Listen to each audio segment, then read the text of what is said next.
Trinity Miles stared at the dean, her hands trembling as he slid a file across the table, labeled unfit to continue. Her voice cracked. But I aced every exam.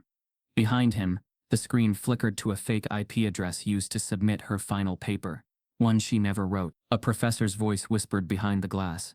She solved the puzzle. Now she's the problem. And just like that, Cambridge decided to erase her. But Trinity had already recorded everything. Before we deep dive into this interesting story, subscribe to our channel, and tell us where are you watching from. Share in the comments below. The air at Hartsfield-Jackson Atlanta International Airport had never felt heavier to Trinity Miles, not because of the suitcases weighing her hands down, but because of the weight of every eye in her community watching her go. They had pooled money, hosted bake sales, and sold custom t-shirts with Trinity to Cambridge printed across them. This wasn't just her dream, it was a neighborhood's redemption, a history rewritten. She was their hope stitched into a student visa. She had never left the country before, never needed a passport until now. And as she boarded the plane with her mother's hand still clinging to her elbow, she whispered, "I'll come back with something better than a degree." Her mother squeezed tighter and nodded, her eyes glassy but proud. "You already are." Landing in England was like stepping into another century. The gray skies were cold, the people colder, and Cambridge, Cambridge, it looked like a museum someone forgot to shut down for tourists.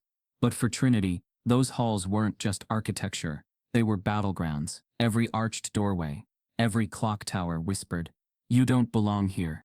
She had been accepted into the Department of Theoretical Mathematics, a field where even the brilliant flinch.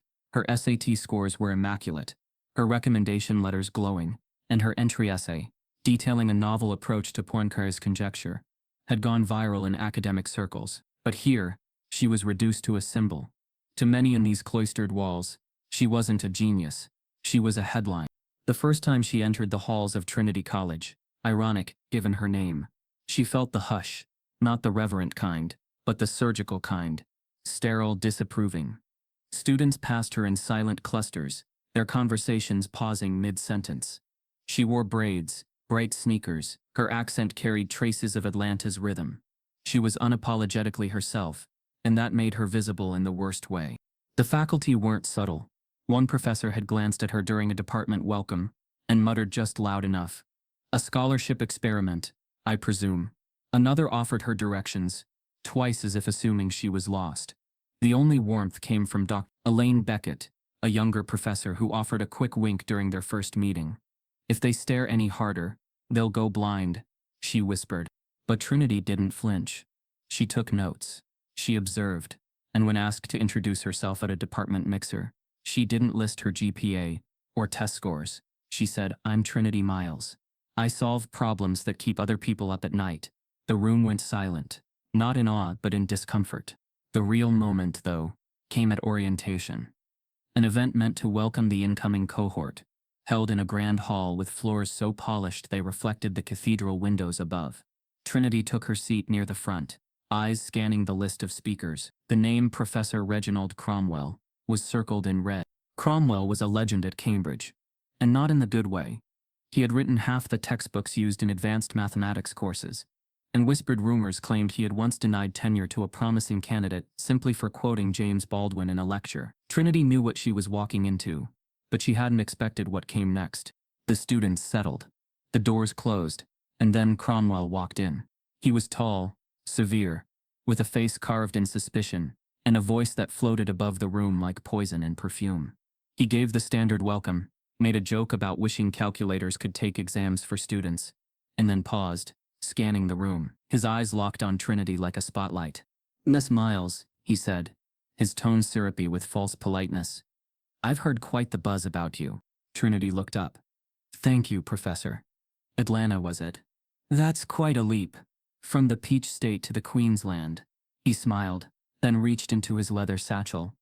"I've got a little tradition for my, shall we say, promising students." He pulled out a folded piece of paper, its edges yellowed and bent. He walked toward her, the room now dead silent. Students turned, watching. Trinity kept her spine straight. "This," he said, handing her the paper, "is a little puzzle I give out every now and then. Purely for fun, a rite of passage, if you will. Let's see how quickly you drop out." A few nervous chuckles escaped the crowd. Not from humor, but from fear. Trinity looked at the page. The problem was long, obscenely long. It wasn't just a puzzle. It was a layered mathematical trap, disguised in innocent variables, and the way he looked at her, like he'd just handed her a loaded gun, made the message clear. This wasn't a challenge. It was a performance. A test she was meant to fail. She blinked once, then twice, and then slowly, with calm fingers, folded the paper and tucked it into her notebook. "Should I time myself?" she asked without a trace of sarcasm. Cromwell's smile twitched. "No need. It's unsolvable." He paused. "But I'm sure you'll enjoy trying." The room rustled again. Trinity's hands were still. Her eyes didn't blink. And in that moment, the story of her entire Cambridge existence had been written in invisible ink. She was not there to learn. She was there to be watched, to be challenged not for her intellect, but for her audacity. The orientation continued, but nothing else stuck. She felt the stairs burn holes into her back. When the students were dismissed, Cromwell passed her once more. She half expected him to offer a follow-up taunt, but he didn't. Instead, he leaned in just enough to whisper, "Let's see if you can survive this equation, Miss Miles." She didn't respond. Her silence was louder than any retort. Later that evening, in the quiet of her dorm room, she unfolded the puzzle, not because she wanted to play his game, but because she knew this wasn't just a test of math. It was a declaration of war, and Trinity Miles had never been one to retreat. But as she stared at the equations, tracing variables with her pen, something unexpected caught her attention. A subtle inconsistency, a line that seemed familiar. Her eyes widened. She flipped through her own notes, the ones she'd written in high school, late nights fueled by Red Bull and ambition. No, it couldn't be. She leaned closer. It was. Buried inside the problem Cromwell handed her was a theorem she had already begun solving years ago. A problem she had mapped out with her former mentor, Mr. Diaz, a retired professor from Emory University. This wasn't just a test. This was her own work, twisted, rearranged, and handed back to her as a humiliation. Her hands trembled, not from fear, but from rage. Cromwell had used her brilliance as bait. He had stolen from her, only to dare her to reclaim it. The next morning, Trinity entered the lecture hall early. Cromwell stood at the front, setting up his notes. She walked up to him, met his eyes, and wordlessly placed the folded puzzle back onto his desk.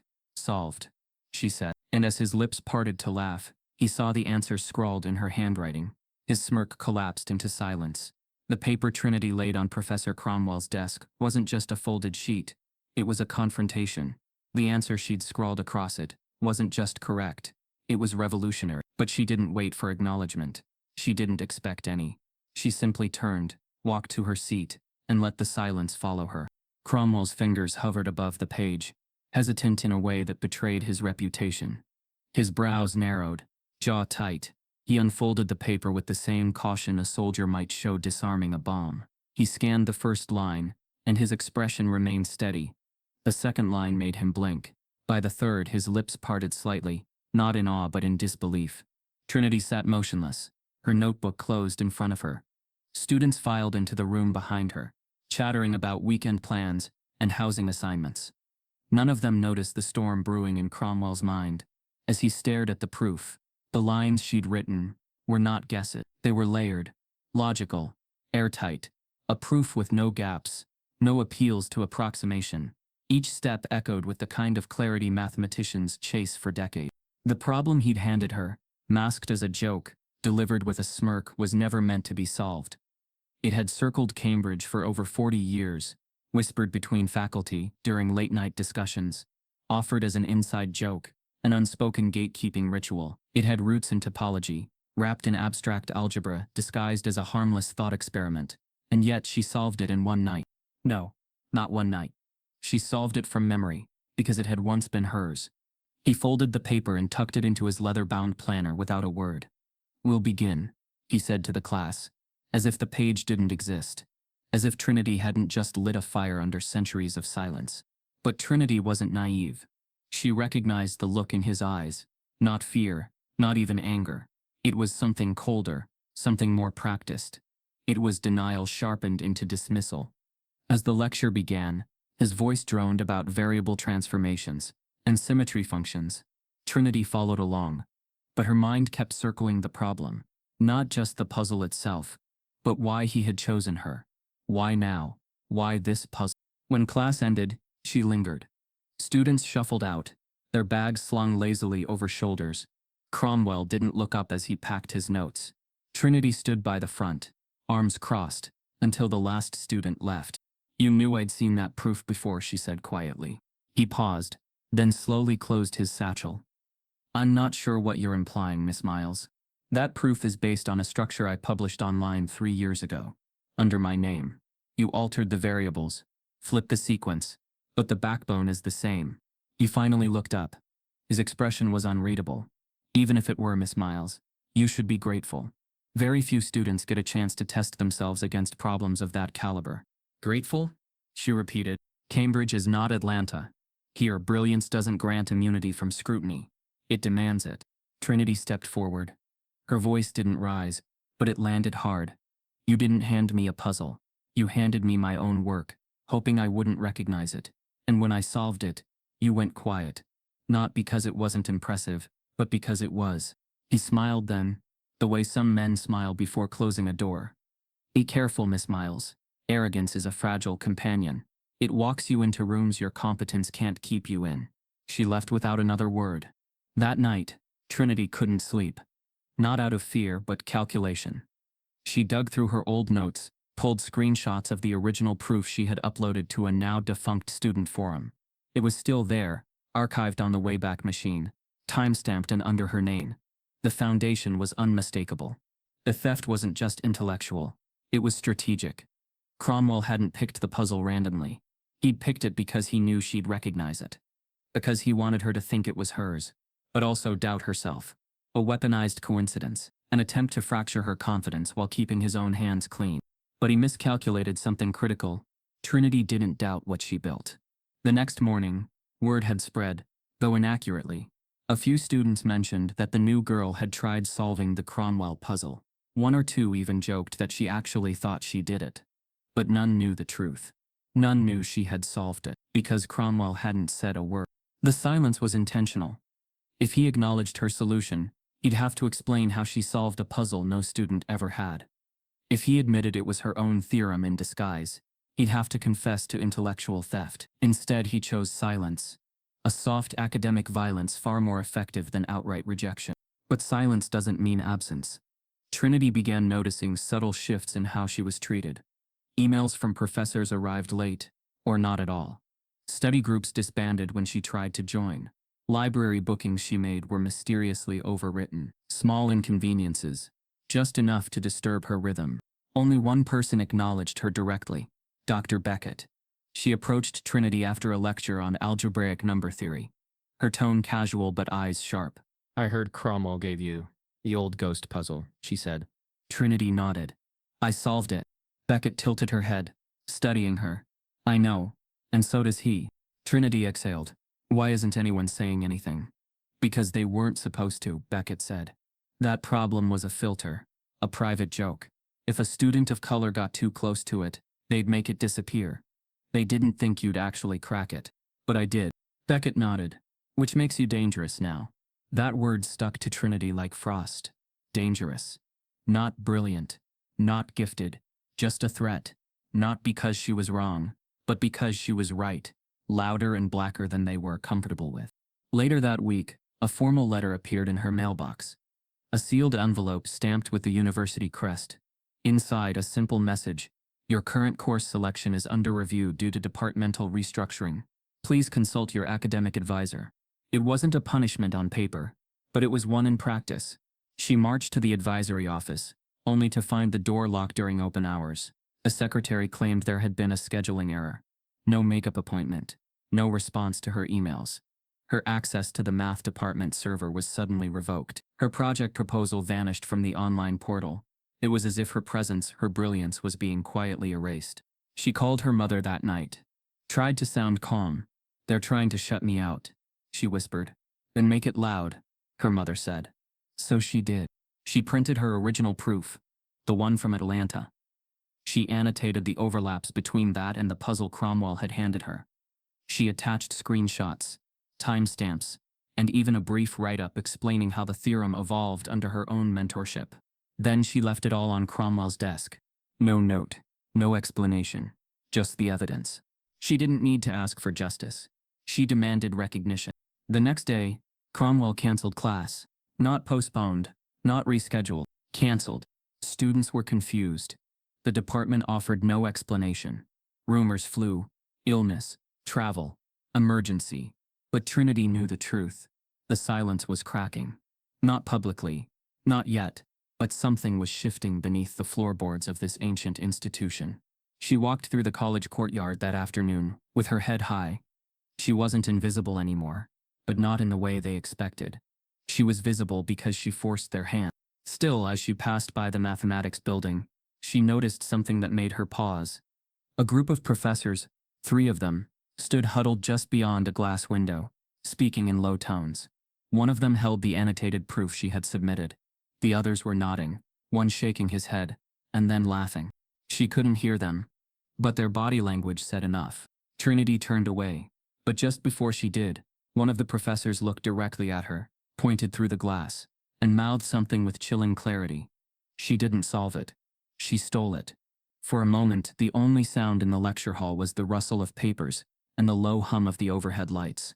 Trinity's fingers hovered over the edge of her desk, still trembling slightly from the adrenaline. Across from her, Professor Cromwell stood with the paper in his hand, her solution in his grip, and something unspoken between them suspended the air like a snapped violin string.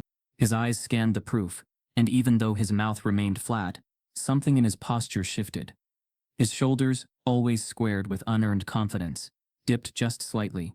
His jaw clenched, his fingers twitched, betraying the rigidity of a man used to control. The room around them was oblivious. A few students scrolled their phones. Others packed up their bags early, unaware they were sitting in the eye of a quiet storm. But Trinity saw it, felt it. The moment Cromwell reached the final line, the moment the logic wrapped into a full, clean circle. He blinked, not out of confusion but recognition. This was not just correct, it was elegant, beautiful, unassailable. And Trinity knew then, he had underestimated her. Worse, he had miscalculated the very thing he tried to manipulate. Without a word, Cromwell folded the paper.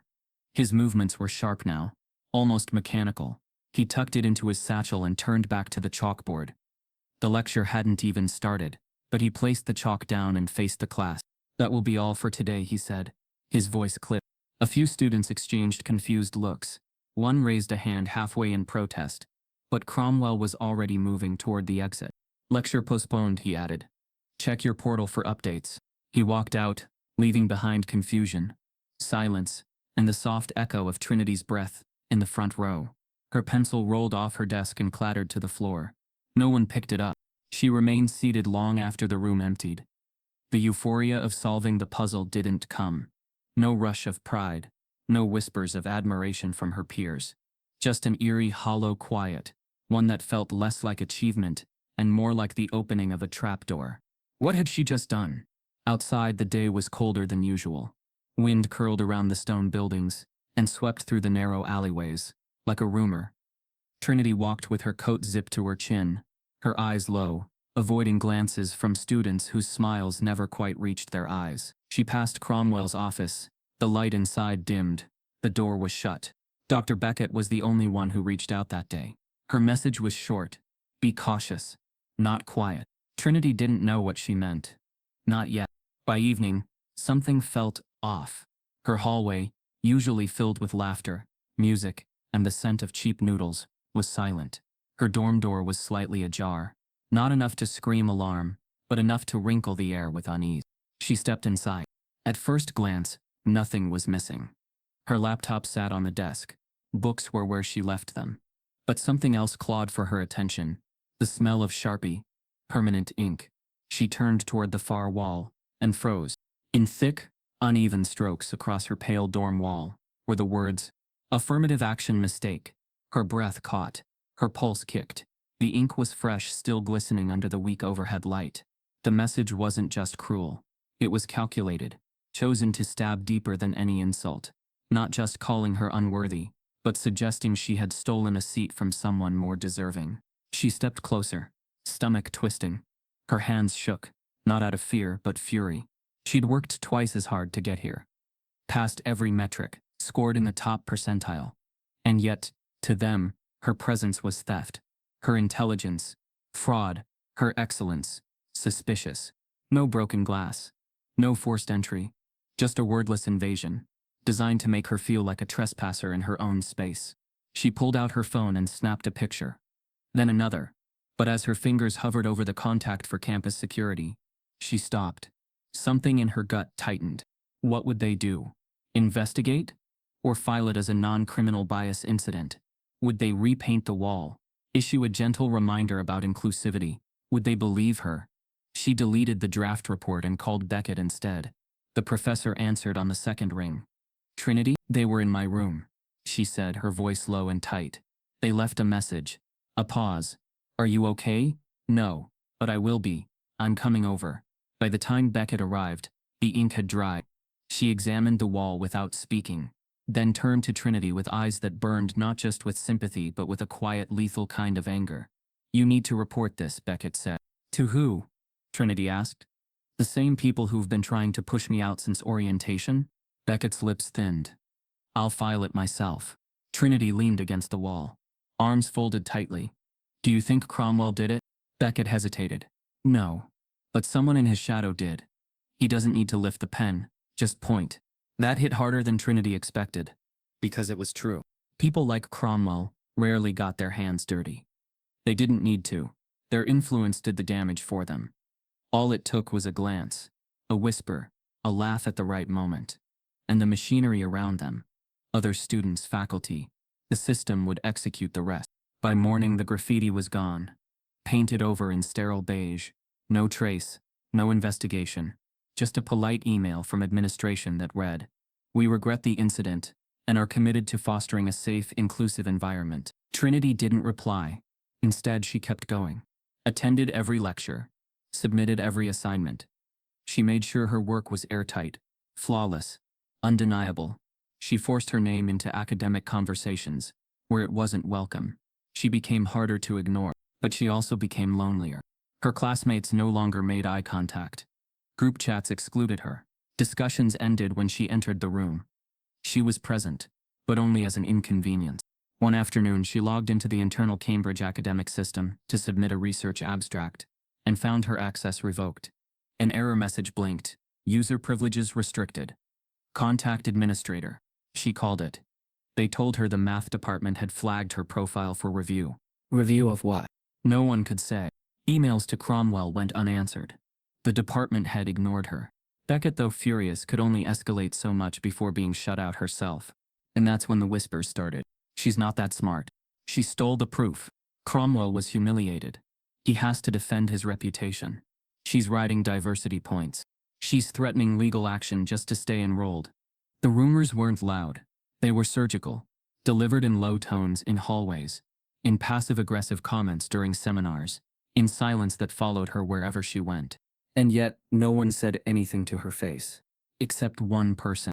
A student named Elijah Maddox, second-year physics major, approached her in the quad.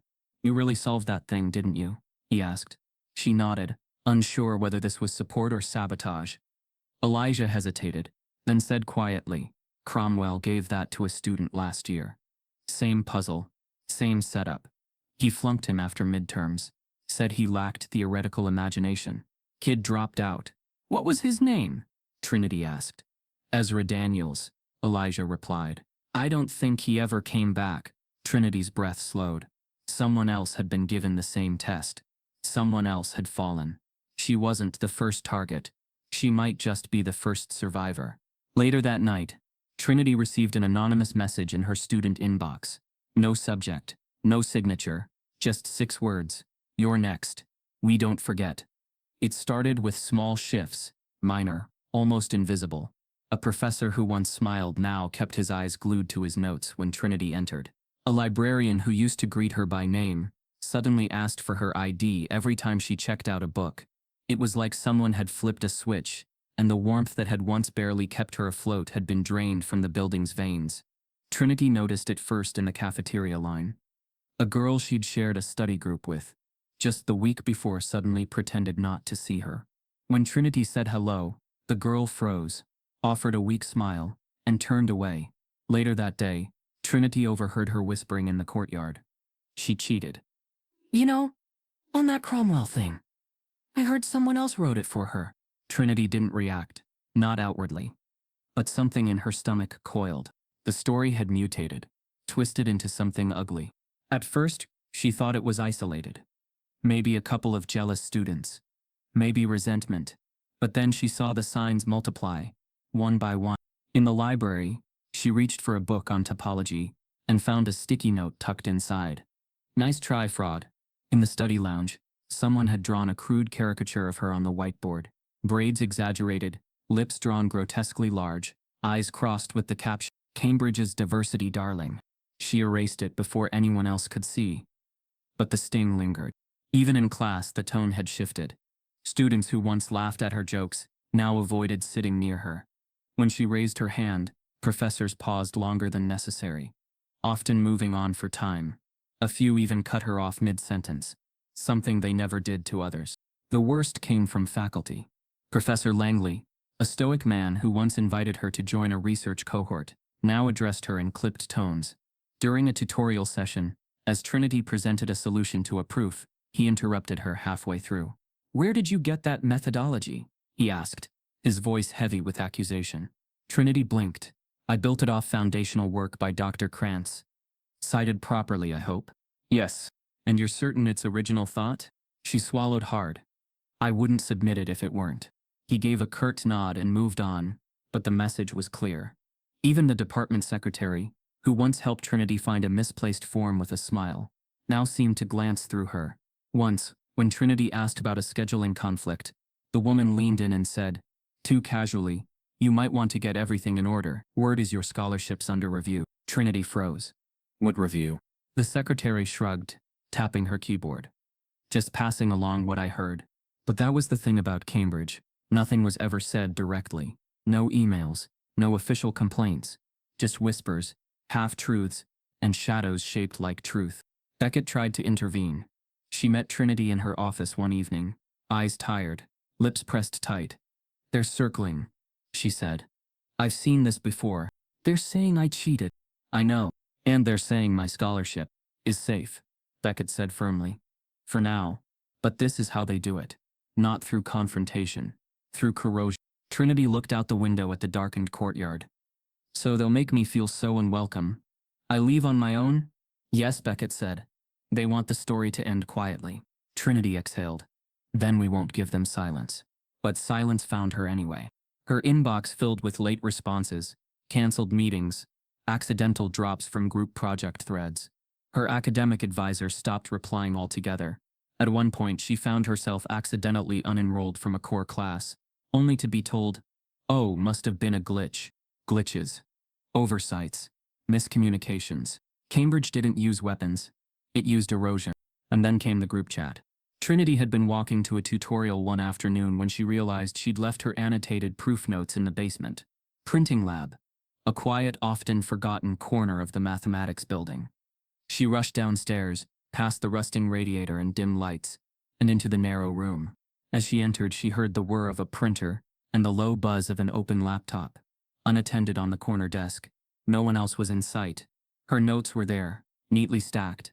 But as she grabbed them, her eyes drifted to the laptop screen. She froze. An email thread was open. Not from a student account, but a faculty inbox. It wasn't an accident. The inbox was active, the chat panel minimized. Someone had stepped away, likely to the copy machine around the corner. Trinity glanced at the screen, ready to look away. But what she saw made her blood run cold. A faculty group chat. 10 professors. Some names she recognized. Cromwell's among them. The chat was titled, Mathematics Integrity Task Group. But the messages were nothing of the sort. One message read, "Still waiting on her to publish something actually original." Another, "She's weaponized victimhood. We gave her a stage, and now she wants the whole theater." Then, what's worse, her math or her martyr complex. And then from Cromwell himself, "No matter how loud she screams, proof isn't about passion, it's about pedigree." Trinity's breath hitched. She stepped back from the screen, her heart hammering. This wasn't an accident. This was strategy. A coordinated effort to discredit her. to rewrite her excellence as entitlement. Footsteps echoed around the corner. Trinity grabbed her papers and fled, not waiting to see who returned. Outside, the cold air bit harder than usual. She didn't cry, not because she wasn't hurt, but because crying would feel like surrender. Back in her room, she opened her laptop and began screenshotting everything she could remember from the chat. The usernames, the timestamps, the words burned into her mind. She started drafting an email to the dean, to the diversity office, to the press. But stop. Not yet. If she moved too fast, they'd bury it. Claim the chat was taken out of context. Say she'd hacked it. Twist the truth, like they always did. She needed more. She needed witnesses. Receipts. She needed to turn the whispers back on them. Her phone buzzed. A text. Unknown number. You were never supposed to see that. She stared at it for a long moment, then typed one word in reply. Too late. A minute later, her screen lit up with a new message from an anonymous source. You're not the first. Meet me tomorrow. Library archives. Noon. The next day arrived heavy, like the sky had overheard too much. The fog hung lower over Cambridge's rooftops, dulling the edges of the ancient stones, and cloaking the campus in an eerie quiet. Trinity walked quickly, heart hammering from the message she'd received the night before. You're not the first. Her footsteps echoed across the courtyard as she approached the library archive entrance, a place most students barely knew existed. The door creaked open. Inside, the fluorescent lights buzzed faintly over rows of worn books and brittle manuscripts. It smelled like damp paper and forgotten time. At the far back corner, beside a tower of neglected boxes, stood a figure in a long coat, back turned, hands stuffed in their pockets. Trinity hesitated. You messaged me? The figure turned. It was Professor Beckett. Relief, but also confusion. You said meet me tomorrow? Beckett shook her head. That wasn't me. A beat. I got the same message. Trinity's stomach dropped. The coincidence too tight. Too staged. Beckett motioned her closer. Before anyone else gets here, you need to hear this, she said, voice lowered. Everything you are experiencing, the exclusion, the rumors, even the puzzle, it's not random. Trinity stepped forward, tension crackling in her chest. Then what is it? A pattern, Beckett said. A process. She pulled a file from her bag, dog-eared and thick. Inside were printouts, emails, internal memos, redacted forms. At the top, a header, cognitive assessment bias evaluation, minoritized cohort, confidential. Trinity stared at it. What is this? Beckett's voice hardened. It's an unofficial, undocumented study. Cromwell's brainchild, been running for years under different names. It's not sanctioned publicly, but it's tolerated privately. They choose 1 or 2 students every year, always minorities, always high-performing, and place them under exaggerated scrutiny. The goal? To create data, showing that diversity admissions lead disproportionate failure. Trinity's breath caught. They're trying to prove we're not fit to be here? Exactly. And worse, by creating conditions that make students fail. She flipped to a page marked 209. A name. Ezra Daniels. That name again, Trinity whispered. He was one of the first targets. Like you, he came in top of his class. Within 2 terms, they had him flagged for plagiarism, isolated by peers, stripped of funding, and dismissed voluntarily. Trinity stepped back. Her hands shook. They're trying to break me, she said. No, Beckett replied. They're trying to record you breaking, then cite it as a case study. Every part of Trinity's body screamed, not out of panic, but rage. She had fought too hard, survived too much, to become someone's skewed data point. Why hasn't anyone stopped it? Beckett sighed. Because the system protects itself. Because people like Cromwell have tenure, history, and influence. And because the university doesn't want to know. So they let him run human experiments? No paper trail, no signatures, just nudges, hurdles, setups. Then when the student cracks, they can say, see, we gave them the chance. They weren't ready. Trinity's voice sharpened. Why are you telling me this now? Because you've lasted longer than any of the others. And because you might be the one who turns it inside out. Beckett handed her a USB drive. This has more names, documents, a list of students who vanished mid-program. But if you go public, I won't wait. Trinity interrupted. This isn't just about me anymore. Beckett held up a hand. That's not what I meant. If you go public without protection, without planning, they'll bury it. Or worse, paint you as the manipulator. Trinity looked down at the drive. A single ounce of truth, but truth in the wrong hands, could be distorted into a weapon. You're saying I have to choose, she said slowly. Expose this and risk being silenced, or stay quiet and survive. Beckett's voice softened. I'm saying you need time. Allies. Evidence that even they can't twist. But while I wait, Trinity whispered, he's still running it. Beckett didn't deny it. They stood there in silence, surrounded by dusty shelves and history repeating itself. Then came the sound of footsteps. Quick. Purposeful. A student assistant entered, holding a note. Miss Miles? You've been summoned. By who? The dean's office. Trinity exchanged a glance with Beckett. Now, the assistant added. Her heart raced as she exited the archive, the USB hidden in her coat. The halls felt narrower, the air colder. The path to the dean's building stretched like a corridor of dread. Outside the office, the receptionist didn't even ask for her name. They're expecting you. She was led through polished doors, past photos of smiling alumni and plaques of donors, until she was seated in a room too clean to feel human. The dean sat at the far end, flanked by 2 other faculty members. Miss Miles, he said, folding his hands. Let's talk. His tone was even, courteous, but every word felt preloaded. We've received several concerns about your recent conduct, academic and behavioral. Trinity's brow furrowed. From who? Sources within the department. One of the others said. Faculty and students. And what exactly are the concerns? The dean's voice remained polished. Questions of authorship regarding submitted work. Classroom disruptions. Accusations of manipulation. Manipulation, she repeated. You mean existing loudly while black? A beat of silence. Miss Miles, we want to give you the opportunity to clarify these matters before they escalate. Trinity leaned forward. Are you accusing me of academic dishonesty? No one's accusing, the dean said carefully. We're simply reviewing. Then where's the evidence? Another pause. We're in the process of compiling concerns.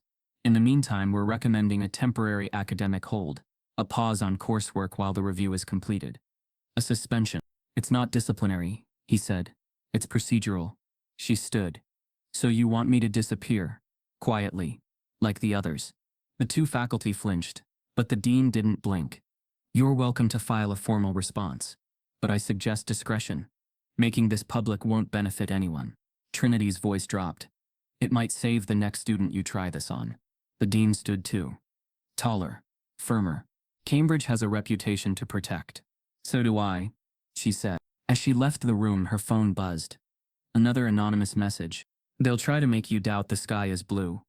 Hold your ground. Her grip tightened. Because now she knew. This wasn't about one puzzle, one proof, one professor. It was about a machine, oiled by prejudice, polished with prestige, and protected by silence. And someone, finally, was going to name it out loud. As Trinity stepped outside, a flash of red caught her eye. A sealed envelope lay on the steps beneath her bag. No return address, no name, just 5 typed words. This is just the beginning. The carpet in the dean's office was too soft, the kind that muffled everything. The tension in the air, the questions swelling in Trinity's chest, the ticking clock behind the polished oak desk. She sat upright, hands in her lap, breath measured, but her stomach coiled tight. 3 people sat across from her. The dean, Professor Reginald Cromwell, and a third man whose name she wasn't given, whose face was unfamiliar. He wore no badge, no academic robes, just a stiff gray suit and a clipboard he never looked up from. This isn't disciplinary, the dean said smoothly, almost rehearsed. It's a formal academic review. These things happen. Trinity's voice didn't waver. Based on what? The man in the suit cleared his throat. An anonymous submission, he said. A tip involving potential academic dishonesty tied to your 2nd semester logic paper.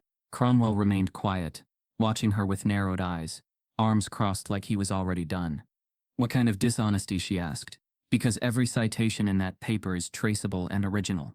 The dean tapped a file in front of him. We've received a flagged IP address from our server logs. The file submitted came from a location not consistent with your user profile. An external proxy. Trinity blinked. What location? Off campus. London. A public server. Her eyebrows pulled together. I've never submitted anything from London. I don't even leave campus. Cromwell finally spoke. Perhaps someone helped you. A collaborator. These things happen. Her jaw tightened. If this is about the logic paper, it's mine. I have the handwritten notes, the drafts, the source logs. But the submission didn't come from your IP, the man in the suit repeated. That discrepancy is the concern. Then check your logs for the original draft timestamp. They'll match my document history. There is also concern, Cromwell added, his tone deceptively casual, that your prior work has been above expectation. Trinity stared at him. You mean too good to be believable? No one corrected her. Silence stretched, thick as wet wool. Then Trinity reached into her bag. Slowly, carefully, her fingers curled around her phone. She unlocked it under the desk, turned on the voice recorder, and slid it into her coat pocket. If you have evidence, she said carefully, then show it. Because unless there's proof, what you're doing is character assassination. The dean's smile faded. We're not here to punish Miss Miles. We're here to maintain integrity. She leaned forward, voice steady. Then where's the academic integrity in reviewing a student based on anonymous complaints and unverifiable IP logs? The man in the suit stiffened. I'd like the name of this review committee, she said. I want to appeal through the formal academic board. The dean paused, then glanced at the gray-suited man. I'm afraid this process operates independently from the traditional appeals board, he said finally, due to the nature of the concerns. There's no documentation of this committee, Trinity said. I've checked. Cromwell shifted in his seat. The suit man looked down at his clipboard, but the tension in the room snapped. You're not supposed to know it exists, the man said quietly. There it was. A shadow tribunal. A mechanism designed to bypass policy under the guise of procedure. No accountability. No student advocates. Just whispers, claims, and administrative nods. You built a back door, Trinity said softly, so students like me wouldn't see you coming. The dean raised a hand. Let's not escalate this. You'll be allowed to continue coursework during the review, but your access will remain limited. You've already locked me out, she said. Temporarily, he corrected. Do I have a representative? No, said the man. This isn't a trial. But it looks like one, she shot back. Cromwell smirked. But the dean glanced away. You're not afraid I cheated, she said. You're afraid I'm better than you expected. Again, no one responded. Trinity stood slowly. I want this entire conversation on record. There are no official transcripts, the dean replied. Her phone buzzed slightly in her coat. Still recording, still catching every word. She looked at Cromwell one last time. That was when he muttered it. Low, barely audible, but caught perfectly by the mic in her pocket. She's too clever. That makes her dangerous. She froze. The room did too. He didn't look at her. He wasn't trying to intimidate. He was stating a fact. Cold, resigned, as if he was already planning what would come next. Trinity met his gaze. Then you'd better be prepared for dangerous. As she turned to leave, she passed by the man in the gray suit. He whispered something she couldn't quite hear. But she felt it. This wasn't a warning. It was war. She walked out, down the polished corridor, past walls lined with plaques, and portraits Munn, who'd written history without ever making room for people like her. At the end of the hallway, she stepped into the light. Her phone still buzzed. Her breathing returned to pace, but her mind raced. She had proof now. Not theory, not suspicion. Proof. They had said it out loud. She returned to her dorm and locked the door, downloaded the audio, saved it twice, once in the cloud, once on a private USB. She sent the file to Beckett with a short message. They said it. They really said it. Then she paused. They hadn't just said it. They had admitted it. This wasn't just about her academic standing. It was about keeping the narrative intact. A narrative where black brilliance was always a fluke, never a fact. Where institutional racism wore elbow patches and spoke in academic citations. Trinity stood at the mirror, looked at herself, eyes hard, shoulders straight, chin up. She would not vanish quietly. A knock came at her door. When she opened it, no one was there, just a sealed envelope on the floor. Inside, a printed photo of her walking out of the dean's office, with red ink across the bottom. Withdrawal, or we'll rewrite you. The red envelope burned in Trinity's coat pocket as she returned to her dorm. Its warning, this is just the beginning, lingered like smoke. She hadn't opened it yet. Not because she was afraid, but because she already knew what it meant. The wheels were in motion. She could feel the machinery now. ancient rusted, well-oiled by history and arrogance, grinding into place. By the time she reached her room, something had shifted. There was no more guessing, no more hoping for fairness. They had made their move. Now, it was her turn. She sat at her desk and pulled out her phone. Her hands trembled, but her voice didn't.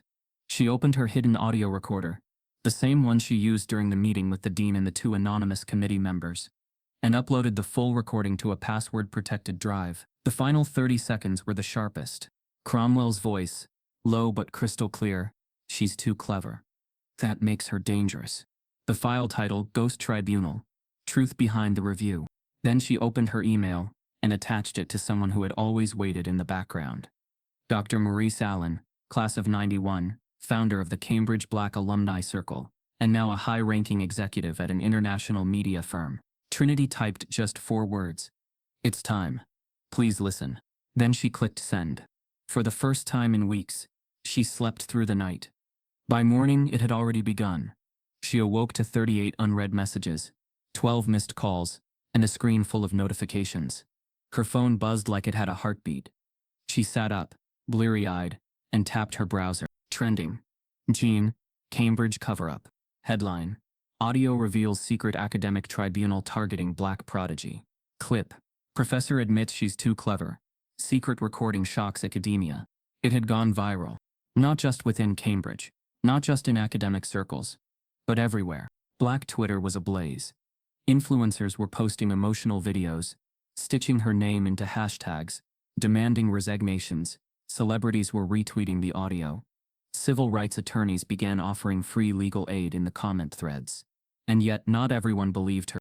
The backlash came fast. Dressed in intellectual clothing, think pieces flooded the internet, accusing her of manipulation. Commentators on news panels debated whether cultural overcorrection had finally gone too far. An op-ed in the Cambridge Gazette read, "Brilliance doesn't excuse drama. Are we rewarding emotional spectacle over academic integrity?" The same week, Cambridge issued a statement. Cold. Polished. Empty. The university takes all allegations seriously. We are investigating the matter and urge the public to refrain from assumptions. No names. No acknowledgement. Just bureaucracy disguised as concern. On campus, students walked by Trinity with new energy. Some whispered support. Others turned their backs. A few called her a liar. Even now, with the truth echoing online, the system around her twisted itself into denial. That afternoon, she tried logging into her student portal to submit an assignment. Access denied. Another attempt. User profile restricted pending administrative review. She went to the IT desk. The receptionist gave her a look. Equal parts pity and fear. "I'm sorry. There's a note on your profile. Direct authorization only. I can't override it." Trinity stepped back, a mix of anger and exhaustion washing over her. "So now I don't exist here either." The receptionist didn't respond. She walked out into the courtyard, her phone still buzzing in her pocket. Every few seconds, another notification, interviews, requests, praise, doubt, threats. A swirl of digital chaos wrapped around her name. That evening, she met with Beckett in a quiet cafe off campus. They sat in a corner booth, away from windows. "You need legal counsel," Beckett said, her tone urgent. "They're locking you out to trigger a non-compliance clause in your scholarship. If you miss one more submission, they can justify revoking it. Retroactive." Trinity nodded. "They're tightening the net." Beckett pushed a folder toward her. "This is everything I could gather. Internal emails, class rosters, anonymous reports. You're not the first target, but you're the first who might finish this fight." Trinity opened the folder. More names, more silence. Her voice dropped. "I didn't ask to be a symbol." "I know," Beckett said, "but you're becoming one." By the next morning, a new headline hit. Cambridge faculty group chat leaked, mocking black students' intelligence. Someone, no one knew who, had leaked screenshots from the secret thread. Trinity saw in the basement. Every cruel message, every mocking comment, even Cromwell's line about pedigree over passion. It was all public now. The university tried to stem the damage, but it was too late. Students began organizing protests. Alumni threatened to pull funding. A petition calling for Cromwell's resignation crossed 200,000 signatures within 24 hours. Trinity stayed quiet through it all. not out of fear, but because she was planning. Then came the email. Subject line: faculty briefing document. Internal circulation only. Sender: faculty admin at Cambridge. But it wasn't internal. Someone had BCC'd it to her. She opened the PDF. It was her entire academic file. Grades, notes, performance evaluations. Most of it accurate. But in the margin, comments unfiltered, anonymous, meant only for faculty eyes. And that's where the truth turned vicious. Scrawled next to her second semester math score. Gifted for her type. Clearly trained for testing, not original thinking. Next to her lab performance. Aggressive in discussion. Uses race as a shield. And worst of all, beside a comment from her philosophy of logic course. Quota fill. Scholarship mistake. Affirmative action at its ugliest. Her chest tightened. Her hands trembled. These weren't just whispers anymore. These were official records. Stained with racism. Shared by the very people trusted to measure her. She scrolled further, and stopped. A note added just 3 days ago. Social disruption level high. Risk of mobilization. Consider accelerated removal. They weren't just evaluating her performance. They were evaluating her threat. She printed the document. She saved it to 5 different drives. Then she emailed it to every legal contact who had reached out in the past 72 hours. No more waiting. No more surviving. It was time to confront. As she closed her laptop, her phone buzzed again. This time, it wasn't tweet or news headline. It was a voice message. From a private number. She pressed play. A male voice. Measured. Calm. British accent. Not Cromwell. But someone close. You think this will end in your favor? You're very clever, Miss Miles. But clever girls don't win against institutions. They disappear. The message ended. No name. No threat. Just certainty. But Trinity was no longer scared. She was ready. Minutes later, her phone pinged again. This time with a new email. No subject line. Only one attachment, a blurry photo of a university basement file box. Labeled Project Validity. 19. Underneath it, scrawled in marker, survivors. Morning Trinity woke to find her university profile disabled. Her heart didn't race. It slowed. That kind of silence, the blank screen, the missing access, the closed digital door wasn't unfamiliar anymore. It was Cambridge's signature move, erasure by deletion. She didn't panic. She documented it. Screenshots of error messages, timestamps, the access revoked banner, the automated email that offered no appeal process, no explanation, just a final sentence. All records are under internal review. You are advised to suspend academic engagement until notified. It was happening again. The same process Ezra, Arlo, Amina, and countless others had endured, wrapped in bureaucracy, sanitized by protocol, and executed without a trace of violence. But this time, Trinity was ready. Because that same morning, a whistleblower uploaded the faculty group chat to a public archive. Every word, every thread, every message from Cromwell and his colleagues, mocking Trinity's intelligence, strategizing how to discredit her, referring to her as the outlier, the weaponized quota, and a performance not a person. The digital lynch mob had finally shown its face. By noon, the archive had over 2 million views. Screenshots flooded social media. Students printed them and taped them across faculty doors. Cambridge's official Twitter account locked its replies. One particular thread, dated just days before Trinity's audio leak, sparked national outrage. Professor Langley. If she won't fold, we'll fold her story first. Cromwell. Don't underestimate noise. If she keeps making it, we can drown her in doubt. Unnamed user. Delete her from the system, and let the silence do the rest. News anchors used the phrase in headlines. Silence by system. How Cambridge deletes Black brilliance. The Black Alumni Circle issued a formal statement condemning the university's actions, followed by an emergency conference streamed live from London. We believed Cambridge was a place of learning, not sabotage, said Dr. Maurice Allen. But these emails reveal something darker, an institutional fear of Black excellence, dressed up as academic protocol. Under pressure, the university could no longer sit on its hands. A panel was announced, public, recorded, and hastily constructed. Trinity was summoned to appear before it. But in a cruel twist, the chair of the panel was none other than Professor Naomi Chadwell, one of the very academics whose name had appeared in the leaked group chat. Beckett pulled Trinity aside before the hearing. They're not trying to hear your side, she warned. They're trying to script your fall, Liv. Trinity nodded. Then I'll break their script. The hearing was held in a polished boardroom, lined with portraits of former provosts. All white, all male. Cameras were positioned at both ends.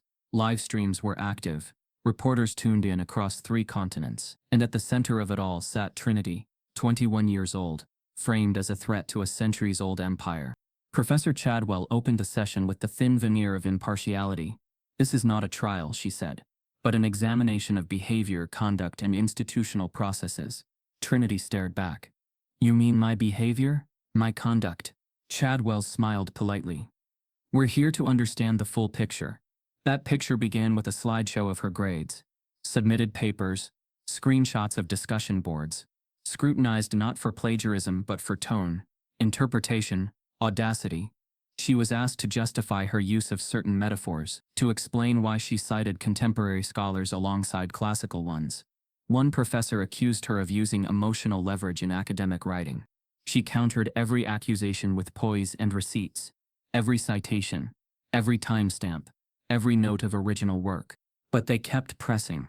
Then the subject turned to the now infamous Cromwell puzzle. Chadwell folded her hands. It has come to our attention that the mathematical proof you submitted bore resemblance to prior, unresolved models. How do you explain the speed and certainty with which you completed it? Trinity leaned forward. Because it wasn't unfamiliar. Cromwell repackaged my own previously published work. I solved it once, and he didn't expect me to recognize it. That wasn't a challenge. That was theft disguised as a dare. Gasps rippled across the audience watching online. Chadwell's expression didn't change. Trinity continued. Let's be honest. This isn't about the puzzle. It's about what happens when someone like me solves it. Beckett sat behind her, arms crossed, eyes burning into every panelist. Still the questions continued.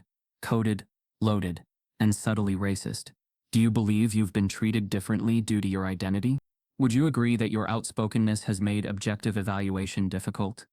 Do you accept any responsibility for the hostile atmosphere now present in the department? She answered them all, calmly, intelligently, but with fire behind her restraint. Then Chadwell gestured toward the audience. We'll now open the floor to witness statements. A few faculty spoke in polished defenses of protocol. A student defended Trinity. Another tried to downplay the group chat as dark humor among stressed academics. And then a new voice spoke. From the back, I have something to say. A figure stood, hood up, hesitant steps. A young man, the microphone crackled as he walked forward. Chadwell adjusted her glasses.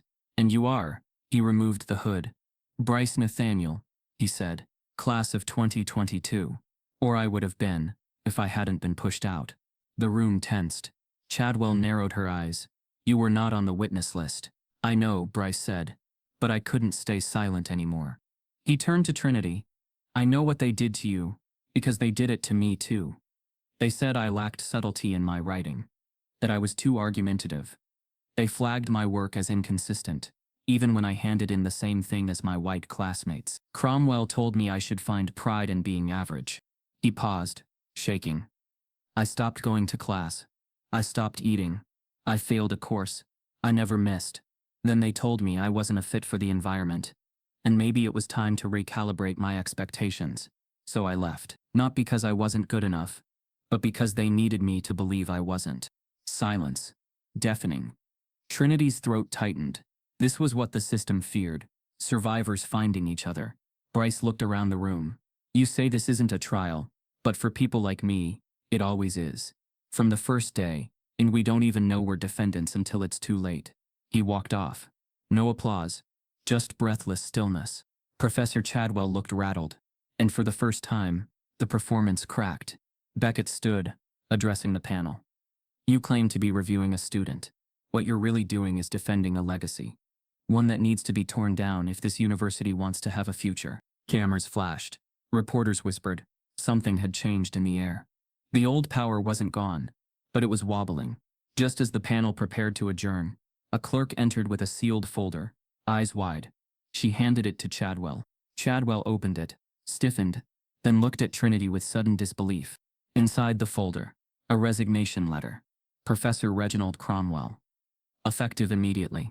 But beneath it, a legal document, marked confidential, filed not by Trinity, not by Beckett, but by someone listed only as AB, former student, witness enclosed. Arlo Bennett was no ghost after all. It was one thing to suspect a system was broken.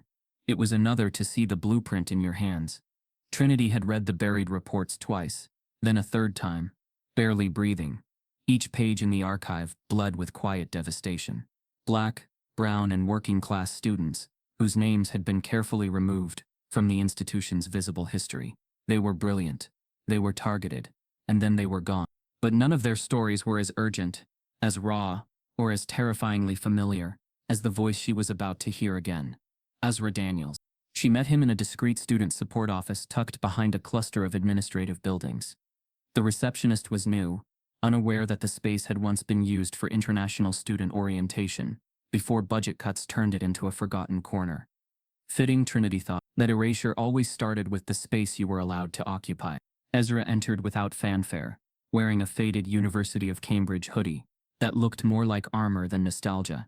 His face carried a subtle defiance, but his eyes gave away the exhaustion underneath. "I thought I imagined it," he said after they shook hands and sat down. "For the longest time I believed I was the problem. They made me believe it." "You weren't," Trinity said softly. "They made you a case study." He nodded like he already knew. "Cromwell watched me solve a boundary value problem in front of a class. The next week, he gave me something that wasn't solvable. I didn't know it then. I thought I was slipping." Trinity's spine straightened. "He did the same to me. Repackaged a puzzle from my own published work and made it look like I'd stolen it." Ezra exhaled slowly. "He calls it a filter. I heard him once. Said it was a way to test who was gifted, and who was just groomed by quotas. That word again, quota. The term used by those who pretend merit is colorblind, while wielding their privilege like currency. He told me I lacked the Cambridge mind," Ezra added, his voice catching. "He said I was mechanical, that I didn't have instinct, that I was trained to repeat, not to think." Trinity clenched her hands together. "And then what happened?" "Once the whispers started, I couldn't escape them. My group dropped me from a key research project. The IT department flagged my login for suspicious activity. Except it wasn't mine. It mirrored my ID, but the submissions came from a location in a different city. Sound familiar?" It was the same digital trap they had used on her. Trinity nodded. "They wanted to plant doubt. Not just in others but in you." Ezra looked away for a moment. "I had dreams of teaching here one day, of mentoring students like me. But they didn't just push me out. They made me believe I wasn't worth staying." His voice broke there, just for a second. Trinity's eyes burned, but she held them steady. "You weren't the only one," she said. "They've been doing this for decades." She showed him the archive, dozens of complaints, many unsigned, many dismissed as resolved with no follow-up. Some so old they were scanned in by hand, yellowed edges visible on the screen. They sat in silence, surrounded by the ghosts of names no longer spoken. Then something shifted. Trinity searched one name again. Arlo Bennett. She pulled up his file from the Legacy Archive. Filed 2011. Resolved 2012. Lawsuit noted.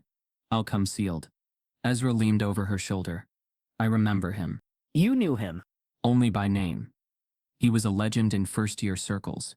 Solved a problem they said couldn't be touched. Then, one term later, he was just gone. Any idea where he went?" "No. Just that he filed something huge. Word was he was planning to expose the whole faculty board." Then silence. Trinity scrolled deeper. The lawsuit trail went cold. No verdicts. No settlements. The only note was sealed under confidentiality and redacted. His personal website had been scrubbed. Social media wiped. No digital footprint passed. Ezra leaned in. "You think they erased him? Maybe not legally, but socially? Academically? Definitely." Ezra's voice darkened. "He tried to use their own system against them, and they buried him in it." That night, Trinity couldn't sleep. She stayed up rereading every Bennett file, every line of passive sabotage disguised as policy. Then she did something she hadn't dared before. She reached out to the wider Cambridge community. Using an encrypted email address, she sent a call out through the Black Alumni Network. A single question: "Were you ever made to feel too smart to be trusted at Cambridge?" Within 48 hours, the responses flooded in. A student from 1998 said his dissertation was delayed repeatedly after a white peer accused him of being too assertive. A woman who studied law in 2005 described how her professor mocked her accent during a moot court. A Nigerian-born physics graduate explained how his scholarship was revoked after a statistical anomaly appeared in his academic records, one he could never trace. The details differed, but the rhythm was the same: silence, shame, exit, erasure, and then one name reappeared: Arlo Bennett. A woman named Renee, an alumna from 2010, responded to Trinity's call-out with a chilling message. Arlo never vanished. He left, but not willingly, and not quietly. Trinity replied immediately. Renee explained they had been in the same student union. Arlo had shown her drafts of a white paper he was compiling, part math, part sociology, part institutional critique. It was bold, dangerous, and undeniable. He called it the intelligence filter. Said he'd traced a pattern of how top black and working-class students were tested harder, given worse resources, and framed as volatile when they questioned authority. Trinity's pulse pounded. Did he finish it? She asked. Renee paused. He never published it. But the last time I saw him, he told me he hid a copy in the Cambridge Law Library archives between two books on structural inequality. Said if anything happened, it'd outlive him. That night, Trinity went searching. She moved quietly through the library's basement stacks, torchlight in hand, the shelves looming like gravestones. Section Legal Theory. Shelf, Social Equity. Books, Institutional Bias in Academic Law. Structural Barriers in Post-Colonial Education. There, tucked between two dust-covered volumes, was a slim black binder. No title. No markings. She opened it slowly. Inside, a printed manuscript. The Intelligence Filter. A case study in systemic disqualification at Cambridge. Arlo Bennett. She scanned the first few pages. Data, charts, timelines. He had documented everything. With precision. Names redacted for protection. But the patterns were indisputable. One paragraph stood out. The brilliance of black students is not invisible. It is seen but as a threat, not a triumph. They don't want us to fail. They want us to exhaust ourselves, trying to prove we belong, and then walk away from the damage they claim they didn't cause. Trinity pressed her hand to the page. Arlo hadn't vanished. He'd told the truth, and then disappeared under the weight of it. But not anymore. She copied the manuscript, photographed each page, then resealed the binder and put it back. Let it remain a time capsule for the next student, the next survivor. As she uploaded Arlo's paper to her secure drive, a system alert flashed across her screen. Your user profile has been permanently disabled. University access revoked. Contact the dean's office. And then her screen went black. In the hours after Cromwell's resignation letter was handed over, a strange hush fell across campus. Not the usual Cambridge quiet, the scholarly hum, the distant footfalls in cobblestone courtyards, but something cold, like the walls themselves had overheard the truth, and were waiting for what came next. Trinity didn't waste the moment. She, Ezra, and Beckett regrouped in Beckett's home office, surrounded by towers of hard drives, folders with brittle edges, and encrypted flash drives pulled from years of institutional oversight. The files weren't hidden. They were buried deep within the university's archives, under names like student climate reflections, peer adjustment reports, or behavioral metrics. Bureaucratic camouflage. But once you knew what to look for, the trail screamed. We found 63 cases in the last 30 years. Ezra said, his voice low but shaking with conviction. All involving students of color, all with sudden academic declines after outperforming expectations in a high-stakes assessment. Trinity stared at the spreadsheet they'd assembled, each row a scar. A black chemistry major, who was told her lab work was too advanced to be original. A biracial philosophy student flagged for aggression after challenging a flawed exam question. A South Asian computer science candidate whose thesis disappeared after reaching the review board. But one name repeated more than any other. Cromwell, our reviewer. His signature appeared under internal memos, email approvals, and faculty summaries. Every single time a student of color had a breakthrough moment, solving a challenge, winning a competition, innovating in their field, Cromwell was involved in the aftermath. And the aftermath was always the same. A quiet review, a sudden setback, a slow collapse. This isn't negligence, Beckett said. It's sabotage institutionalized. Ezra scrolled down to the earliest case they'd confirmed. 1989. A Nigerian economics student submitted a radical new fiscal model during his second term. Cromwell, then just a junior fellow, wrote an anonymous rebuttal that labeled the model theoretical fantasy, discrediting it in front of the department. The student dropped out weeks later. It kept happening. Year after year, generation after generation. Until Trinity. Trinity, who hadn't walked away, who hadn't swallowed it, who refused to be erased. Why didn't anyone connect this before? Ezra asked. Beckett's face darkened, because they made sure the dots never touched. Different departments. Vague language. Off-the-record conversations. Closed-door meetings. They kept the damage siloed. Trinity murmured. But now we've centralized it. They called it what it was, a pattern of racially coded attrition. A system of intellectual gaslighting, designed to push promising minority students into academic no-man's land, until they self-selected out. And now, with the panel hearing public, the leaked chat messages viral, and Arlo Bennett's manuscript beginning to circulate on private networks, they had something else too. Leverage. Trinity pulled out the printout from the black binder Arlo had left behind. She placed it on the table. We publish this, she said, and we attach it to the spreadsheet. Names redacted where necessary, but not his. Not anymore. Ezra hesitated. They'll say it's fabricated. That's why we'll include timestamps, file origins, citations. This isn't just a call-out, Trinity said. It's a map, a forensic dissection of institutional racism, dressed in policy, papered in politeness. They worked until dawn, compiling everything. Trinity crafted a foreword, one that didn't beg for sympathy, but demanded accountability. Cambridge is not broken. It is functioning precisely as it was designed, where excellence is not rewarded, but policed when it doesn't come in the right color. They titled the document, The Pattern That Could End Careers. It was time. But just as they prepared to release the report first to the alumni circle, then the press, Trinity received an email. No subject, no name, just a download link, and a single line. Before you publish, read this. Beckett scanned it for malware. It was clean. Ezra decrypted it. What opened was a PDF scan from what appeared to be an old faculty newsletter. Dated. Inside, a congratulatory blurb about a mathematics competition hosted at Cambridge that year. The name of the winner? Jerome Alton, a young Black American student on a one-year academic exchange, age 19, hailing from Chicago. The reason for his recognition: he had solved the unsolvable, a puzzle crafted by a senior faculty member, a complex theorem disguised as a challenge. The newsletter called it the Cromwell Conundrum. Trinity's blood went cold. She read the next few lines. Alton's solution stunned faculty members across departments. His ability to unpack the layered logic surpassed expectations. But then came the turn. A week later, Jerome Alton was removed from the university's online student registry. The competition was removed from the annual report. And the Cromwell Conundrum, never mentioned again. Trinity sat back, heart pounding. He solved it, she whispered. Ezra blinked. Someone solved the puzzle before you? No, she corrected. They just made sure no one knew. She searched Jerome Alton's name online. Almost nothing came up. A local Chicago newspaper article about a scholarship win.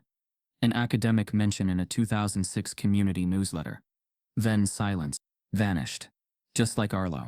She turned to Beckett. Why would they acknowledge him once, and then delete him? Beckett frowned. Maybe they didn't think anyone would care. Or maybe they hadn't expected another to solve it after him. Maybe Cromwell thought the shame had been buried deep enough, long enough. But Trinity's existence had unearthed it. She wasn't the first to solve it. She was the first they let be seen. Moments later, Trinity's phone buzzed again. A new message. Unknown number. A voice memo this time. She pressed play.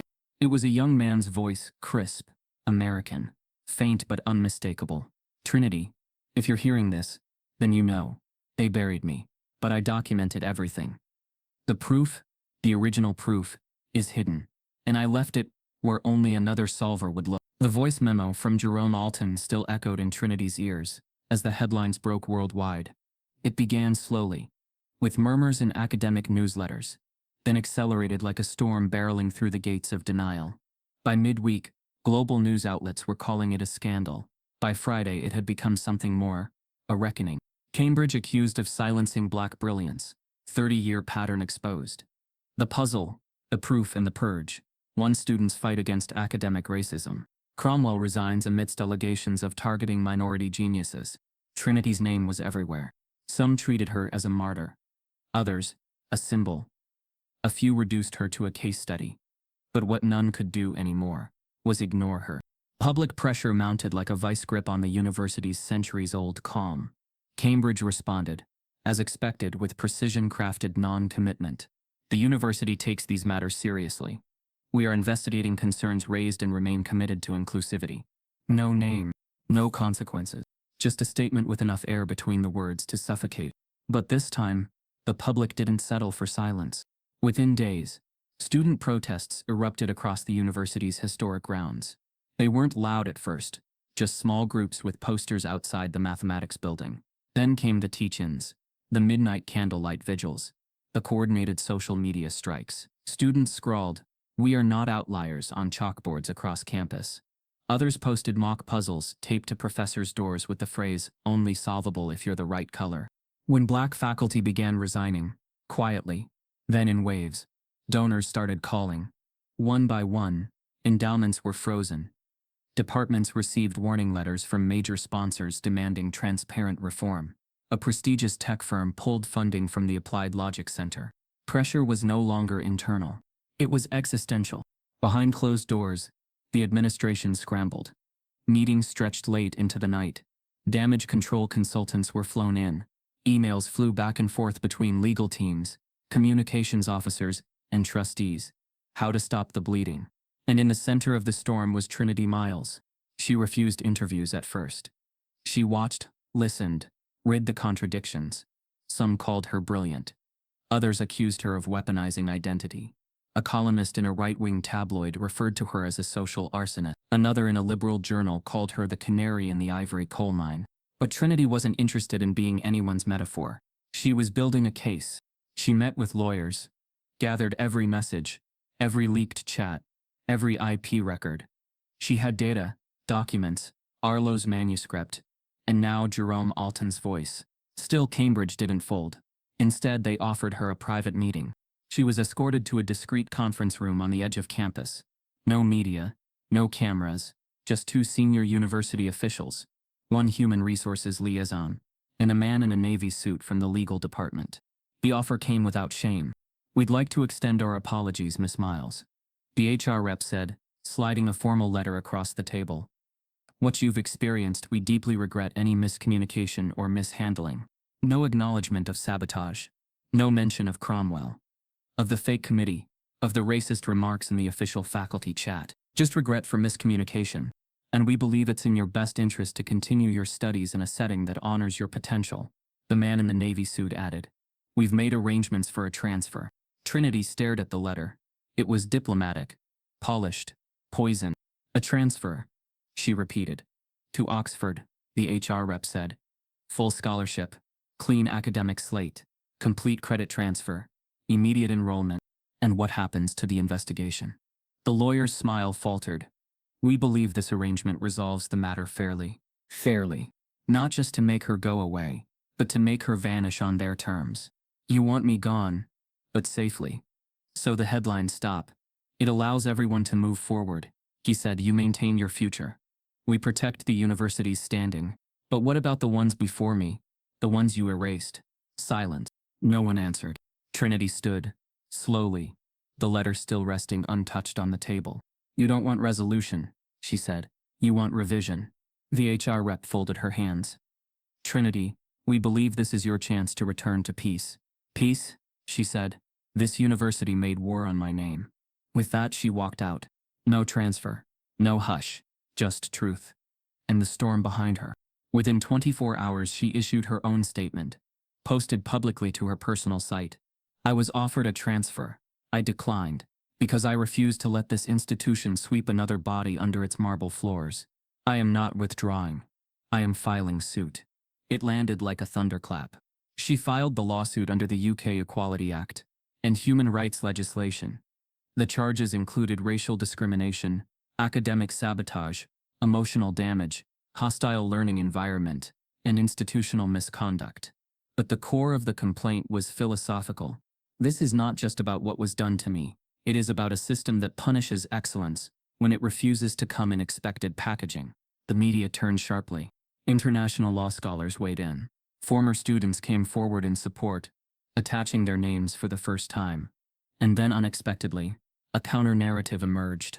An op-ed in the Times from a former Cambridge administrator read, "The Miles lawsuit isn't new. It's just finally visible." It exposed what had long been whispered, that the university had repeatedly settled discrimination claims with non-disclosure clauses. That entire departments had shadow lists of high-risk admits. That Cromwell's actions weren't isolated, but mirrored by others too protected to name. Cambridge panicked. Not publicly, but structurally. Emails leaked showing internal crisis meetings. One read, "If she wins in court, we lose more than money. We lose myth." They tried to reach Trinity again, this time offering mediation, a televised apology, even a commemorative fellowship in her name. She didn't answer, because some truths weren't for sale. As her legal team finalized their court filing, a package arrived at her doorstep. No return label. Inside, a worn leather journal. On the first page, in slanted black ink, Jerome Alton, The Real Solution. The morning of the trial felt different.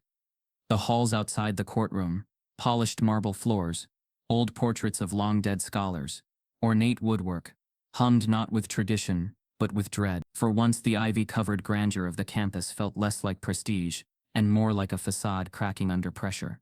Trinity Miles pushed open the heavy courtroom door, flanked by her legal team, and paused. The room was cavernous, high-ceilinged, with rows of benches for observers, gallery seats for media, and at the front a long bench where judges and clerks sat beneath the crest of the university.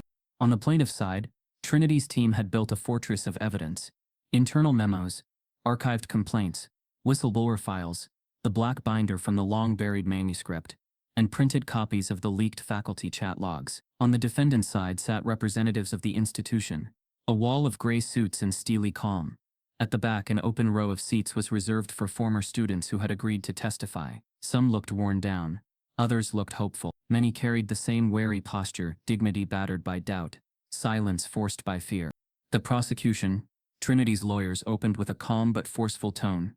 They narrated a timeline, decades of subtle sabotage, institutional whispers, repeated patterns of excellence followed by erasure. They showed side-by-side comparisons, top-tier grades, scholarship renewals, glowing evaluations, abruptly terminated or tainted by vague accusations. For each student named, Black, South Asian, working class, international, they laid out a pattern consistent enough to suggest design rather than coincidence. One expert witness, a retired professor of educational sociology, took the stand. She described a phenomenon known in certain institutions as academic filtering, a covert mechanism to regulate diversity under the guise of meritocracy. She cited historical examples, statistical analyses, even psychological studies on how minority students are systematically marginalized through subtle obstacles, rather than overt discrimination. Her voice shook as she spoke of the emotional toll, but she remained composed. "This is not an isolated incident," she concluded. "It is structural, hidden by respectability and tradition." Then came the testimonies. One by one, former students stood up. A woman who had once come first in her class in algebra, after a regrading review, her grade dropped 2 full letters, without explanation. A South Asian man whose thesis advisor vanished shortly after he published promising preliminary results. A Jamaican-born woman, whose name had simply disappeared from the yearbook and the department register, as though she had never existed. Each story was different, but the scars were the same: confusion, betrayal, erasure. The courtroom whispered with disbelief. Even some of the media began shifting in their seats. The defense repeatedly tried to frame each case as an isolated misunderstanding, a procedural misstep, or the misfortune of a few lost stars. But the weight of accumulated stories piled up too fast. The transcripts, the archived complaints, the resubmitted grades, the abrupt visa cancellations, a mosaic of injustice too detailed to ignore. Then the defense asked for a break. The gallery emptied. Trinity stepped into the hallway and caught the eyes of the former students, faces marked by relief, by fear, by something like hope. None spoke, but in that look was a silent pact. They had started something bigger than their own pain. When court resumed, the defense began its counterattack. They tried to argue plaintiff bias, that Trinity's narrative was amplified by public pressure, that she was trying to turn a personal conflict into a systemic indictment. One lawyer claimed the faculty chat log could have been doctored, digital files are unreadable. Another argued that scholarship decisions are maintained at the department's discretion, No one can challenge them once they're editorially reviewed. Trinity's lead counsel nodded. We anticipated that, she said, and pointed to the printed memos, the USB drive of archive data, the black binder with the long-suppressed manuscript from the earlier exchange student, and dozens of emails from students who had vanished. This is not hearsay. This is documentation. This is history. A hush fell when the judge invited the first cross-examined plaintiff. The defense's lawyer asked a straightforward question. Why did you never speak up before? The woman, formerly top of her class, looked down at her notes, then up, her gaze steady. Because I thought I did it to myself. I believed they were right, that I was too emotional, too sensitive, too ambitious. There was a long silence. Then she added quietly, I stayed silent out of shame, because they made me feel guilty for existing. Trinity's chest tightened. Beckett, seated behind, tightened hers too. This was what the faculty and institution had depended on. Silence, shame, loneliness. The court reporter cleared her throat, then turned to the defense. They called their first key witness, none other than Professor Reginald Cromwell, the former titan of mathematics, stripped of public title, but not yet stripped of composure. He walked in slowly, eyes fixed ahead. Trinity didn't look away. Cromwell's presence filled the room with a static coldness, like a long frozen stone finally thawing in public light. The defense attorney asked polite, clinical questions. Professor, would you describe your role in admissions, scholarship renewals, and departmental reviews over the past 30 years? Cromwell paused, gazed distant for a second. Then, I was responsible for reviewing student work, ensuring academic standards, and recommending continuation based on performance. His voice was smooth, rehearsed, controlled. Professor, the lawyer continued, can you explain why in multiple cases, when students of color submitted original high-level work, including complex proofs, their scholarships were revoked, or their work flagged for irregularities? Cromwell adjusted his glasses, expression blank. I cannot comment on individual students. Standards apply to everyone. Occasionally, work may appear promising, but then independently fail to hold up under rigorous academic scrutiny. Trinity watched him, saw no remorse, no hesitation, only protocol, only preservation. But then came the flip. Under cross-examination, her attorney asked, have you ever given the same unsolvable problem to a student who successfully solved it? Cromwell's face tightened. The courtroom leaned forward. He looked at the judge, then at Trinity, and he said slowly, not to my knowledge. I consider that question outside the scope of this hearing. Murmurs ran through the courtroom. Some gasped. Others looked stunned. The defense lawyer attempted to steer back, but the damage was done. The veneer had cracked. Then, with the calm of someone delivering a verdict before it was read, Cromwell turned slightly toward Trinity, his lips curving in a slight, contemptuous smile, and he said, loud enough for the gallery to hear, she didn't belong here. A silence so heavy it pressed against the walls descended immediately. Trinity felt as though the static of years of hatred finally sliced the air. The judge's gavel remained unmoved. Cromwell sat back. The defense lawyer cleared his throat, shifting papers, but nothing could blur the moment. Her heart pounded. Beckett tightened her grip on the bench. The former students behind her leaned forward. The courtroom seemed to hold its breath. In that silence, in that accusation, lay the truth. Not the twisted narrative of quota or diversity hire, but the fear in a man who realized brilliance doesn't bow to pedigree. Trinity rose, steady, quiet. She addressed the court, not with anger, but with finality. If you believe I didn't belong here, then this trial proves what I knew. I did, and because I did, I didn't stay silent. The judge cleared his throat, but before he could speak, the courthouse door at the back burst open. A figure stood in the threshold. Cameras flashed, reporters murmured, security tense. It was a woman, mid-30s, composed, determined. She walked toward the center aisle, handed a thick envelope to the bailiff. The room fell into confusion. The bailiff passed it up. The judge opened it. His eyes widened. The attorneys exchanged glances. Cromwell shifted, his face draining color. Inside the envelope, dozens of pages, signed affidavits from 20 former students, testimonials, transcripts, documented proof of incidents previously hidden from all departments.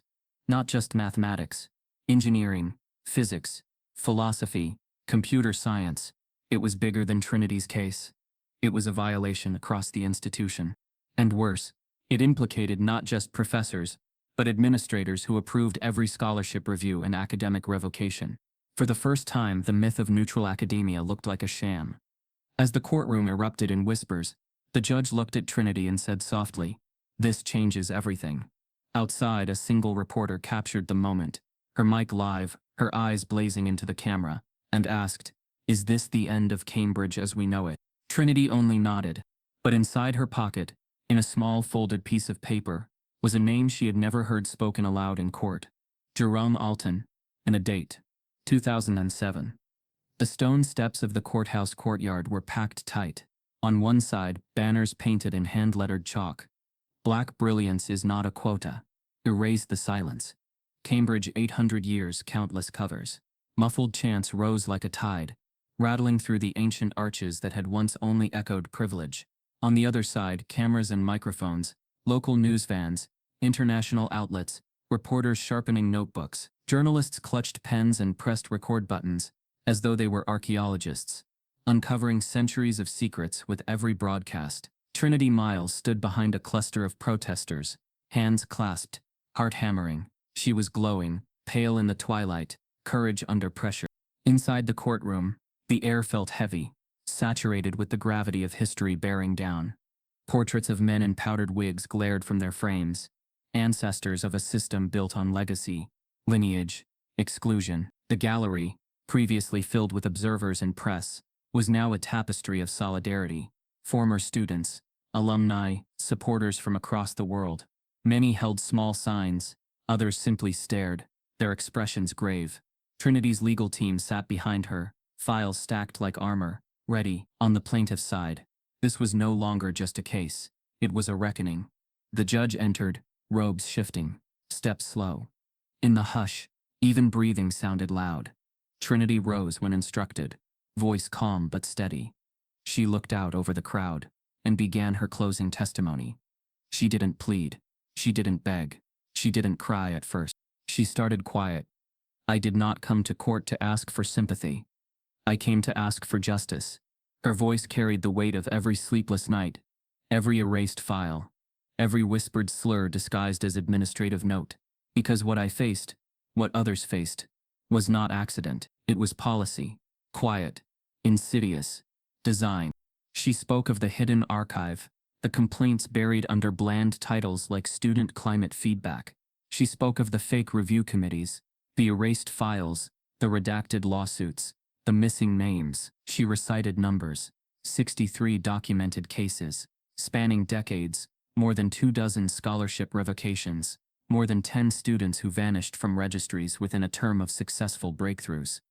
Her tone was calm, her logic precise, each accusation backed by documents, timestamps, internal memos, original proofs, even server logs showing suspicious proxy IP submissions.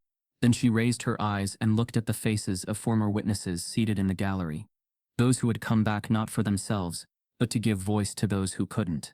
She said, "They didn't fail because they were incapable. They failed because brilliance was a crime when it didn't come with privilege." The courtroom held a breath. Somewhere a pen stopped scratching. A camera frame froze. Only then did the tears come. Slow at first.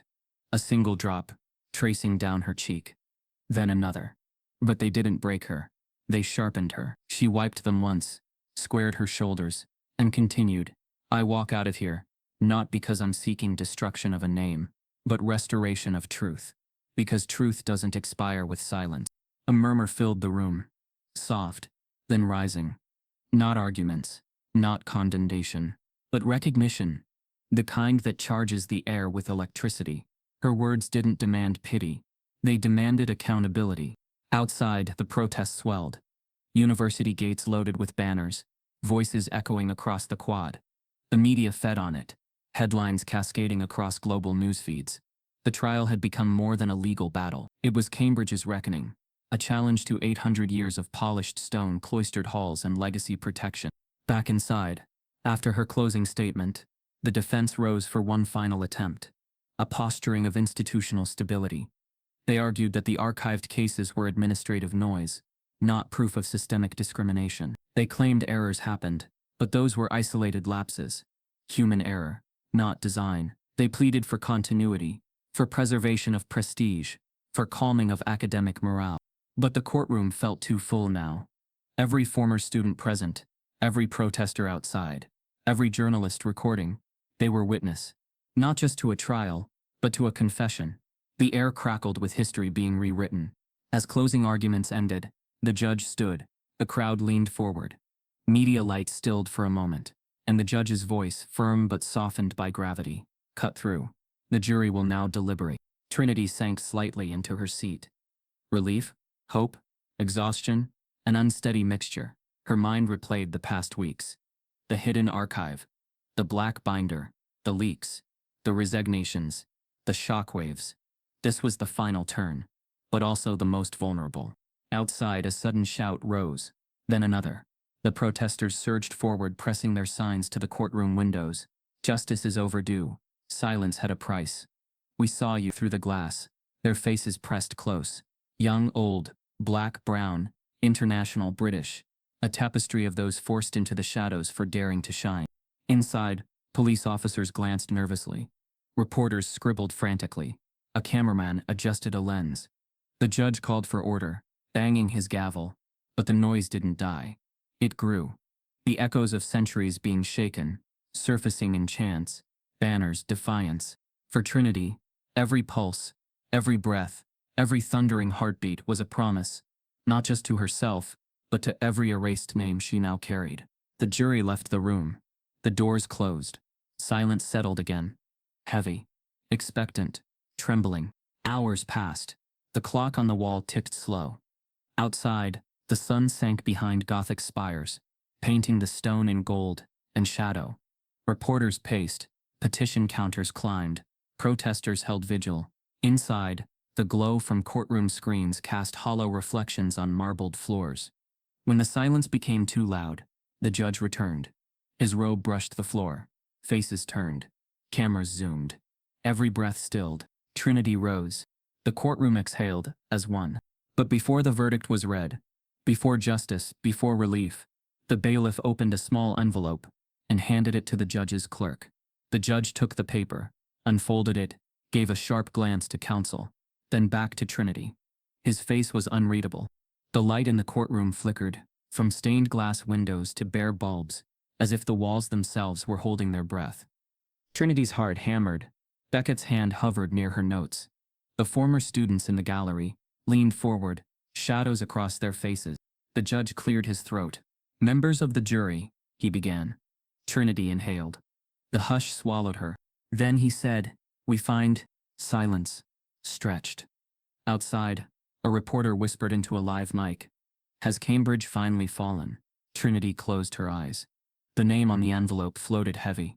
Jerome Alton, the ghost who had solved the puzzle nearly 2 decades ago. And now his legacy waited on a single word: guilty or not guilty. The verdict hung in the air, a single breath away. The courtroom waited.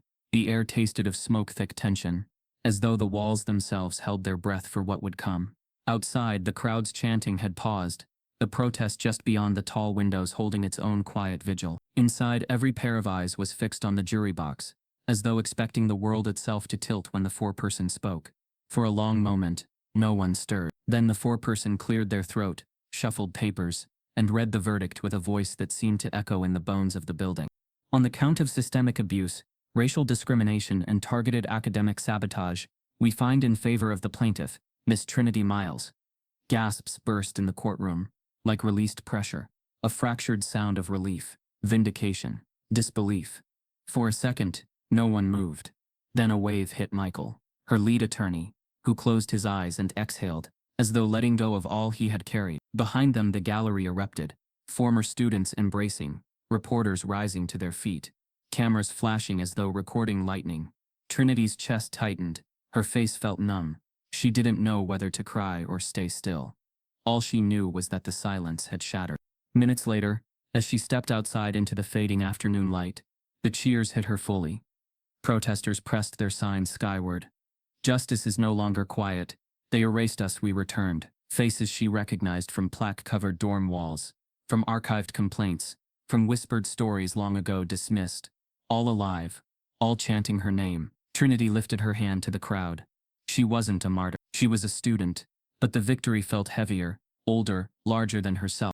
Over the next 24 hours, the world caught fire. International headlines screamed, "Cambridge convicted, historic verdict over institutional racism." Editorials flooded in. Universities across Europe and North America responded publicly, pledging internal reviews. Boards of trustees at elite institutions released nervous statements. Old professors with pedigrees insecure as brittle parchment issued cautious condolences. Documentaries were green-lit. Podcasts dove deep into archived files, drawing maps of structural erasure. Meanwhile, inside the towers of Cambridge's administrative core, decisions cracked like ice under pressure. 2 members of the board, alumni linked to wealthy endowments, resigned. Dozens of faculty sent their letters of departure, some citing moral protest, others fear of implication. The mathematics department chair stepped down. A leading benefactor withdrew millions in funding. The Applied Logic Center's endowment was frozen. Donors demanded audits. Departments once thought untouchable became fragile. The university, long a monolith of tradition, buckled under scrutiny. Trinity received the settlement details through her lawyer's secure mailbox. A 6-figure sum for damages, full reinstatement of academic status, and a public apology drafted to appear in national newspapers. More importantly, an agreement for a UK-wide academic inquiry into systemic discrimination within Russell Group universities. Backed by independent oversight, the legal victory had physical weight. Policies to rewrite, names to reinstate, timelines to compensate. Change was no longer abstract. She didn't celebrate publicly. To her, it wasn't about the money.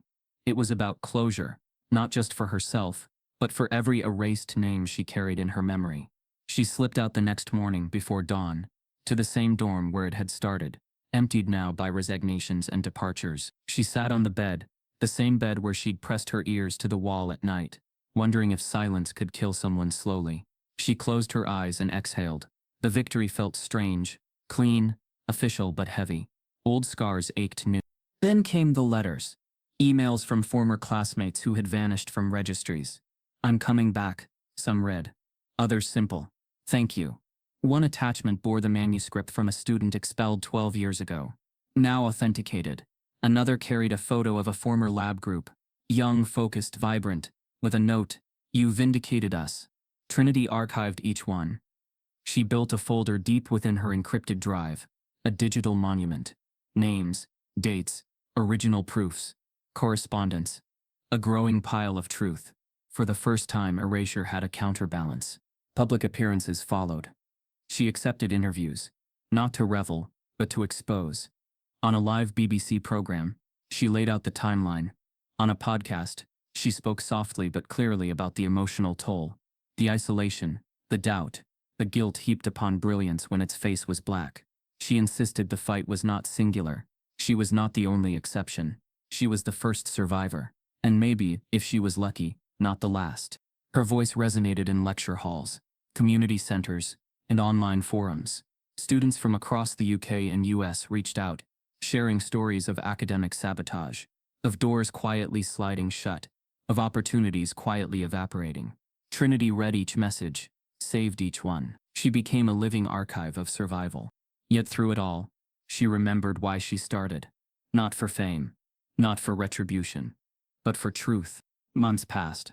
Winter turned to early spring. The ancient stone of Cambridge glistened under rain and frost. New students arrived, naive perhaps. Some wore patches declaring solidarity. Some glanced at her with admiration. Many didn't know the history, only the headlines. Trinity returned to alignment. She signed a quiet lease off campus, working on a new project, a foundation for minority students in elite institutions, a network mentorship program, legal advocacy. She reached out to those who had disappeared, those who had been silenced. She built ladders where previously there were only knives. She rarely thought about returning to student life. She'd grown beyond those dorms, those halls. She'd become something else, a guardian of memory, a voice for erased brilliance. That identity settled like armor, heavier than metals, colder than institutional apology. Then one morning, as she sifted through mail at her rented flat in London, an envelope caught her eye. Sealed, cream-colored, heavy paper, bearing the old Cambridge crest in gold. the same that had stamped her dorm letter 8 years ago. But she didn't remember requesting anything. She paused before opening it, fingers locking around the seal, a flicker of dread passing through her chest. The postmark read, Cambridge University, Faculty Office, Cambridge UK. Inside was a single sheet, typed, formal, impersonal, in tone, though the gravity behind it felt anything but. Dear Miss Trinity Miles, in light of recent developments and the unanimous findings of the tribunal, and with support from the newly formed inquiry board, we would be honored to offer you a position on the faculty of the Department of Mathematics as a visiting lecturer beginning in the upcoming academic term. We believe your experience, brilliance, and resilience embody the values we now strive to uphold. Beneath the typed signature was a name she recognized. The interim dean, one appointed after the board shakeup.